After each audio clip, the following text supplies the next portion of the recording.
Vir vorm en ruimte gaan ons kyk wat se voorwerpe in die huis kan rol, dit is wat daai woordjie sê, rol, en watter voorwerpe kan gly, dit is wat hierdie woordjie weer sê, gly. So eerste het ek 'n appel hierso.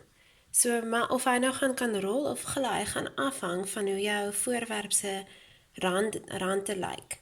So, hierdie een het ronde rande, so kom ons kyk of hy gaan rol of gly. Hy rol. So volgende het ek 'n boksie hierso. Hy het weer plat kante. Kom ons kyk of hy gaan rol of gly. Hy gly. En laaste het ek 'n toiletrolletjie. Nou kom ons kyk wat gaan hy doen. Ons sit hom eers so. Hy kan rol, maar kom ons kyk as ons hom so sit. Dan kan hy weer gly. Kyk al. So, dit is omdat hy 'n plat kant het, maar ook 'n ronde kante het.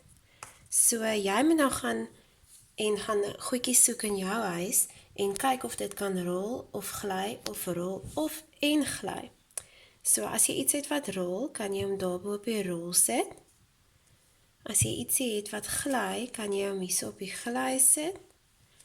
En as jy iets het wat kan rol en gly, kan jy hom of in die middel van die twee sit, of jy kan nog woordjies gaan skryf hier wat sê rol en gly en jy kan hom daarop sit.